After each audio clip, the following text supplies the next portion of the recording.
நம்மளோட கட்சி வந்து 50 வருஷத்துக்கு மேல அரசியல் பண்றாங்க. ஆனா இத்தனை வருஷமா எதுவுமே மாறல.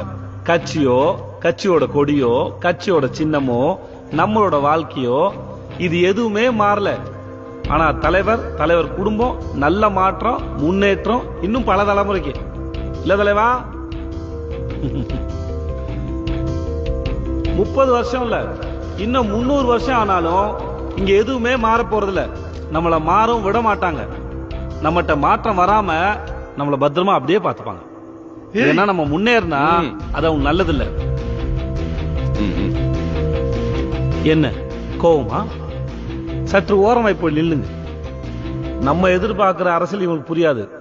ஆனா இவங்க நடத்துற அரசியல் என்னன்னா, ஜாதி கட்சி தலைவர் 2 பேரோட சிலையை திறந்து ஜாதியை காப்பாத்துவது, நம்ம ஏரியால இருக்கிற ஒரு தெருவுக்கு அவங்க கட்சியோட தலைவரோட பேரை வைக்கிறது, அப்படியே நம்ம தலையில மிளகா அரைக்கிறது, 5 வருஷங்களோட ஓட்டு கேட்கறது. அதுக்கப்புறம் ஏதாவது பிரச்சனைன்னு ஒண்ணு வந்துச்சுன்னா, அதாவது இந்த வெள்ளம் வந்துச்சு, புயல் அடிச்சிச்சு, பிள்ளைங்க அன்றதுக்கு இடம் இல்லைன்னா இவங்ககிட்ட போய் கையேந்து நிக்கணும்.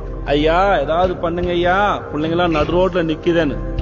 எல்லாம் கர்ண பரம்பரை இல்ல, ஏதோ அவங்க அப்பா வீட்டு காசு எடுத்து நம்ம கையில குடுக்குற மாதிரி நம்ம அரிசியும் பருப்பும் வாங்கும்போது கட்டின வரி பணத்துல அவனுங்க வாரி சுட்டிக்கினது போக மிச்சம் இருக்கிற பணத்தை நம்மளுக்கு கொடுப்பானு, அதுவும் எலும்பு துண்டு மாதிரி.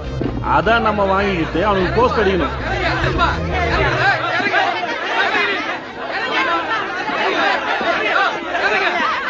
நான் பேசுறது உங்களுக்காக இல்ல, கரை வேட்டி கட்டி அழுக்கா இருக்கிற உங்களுக்காக இல்ல.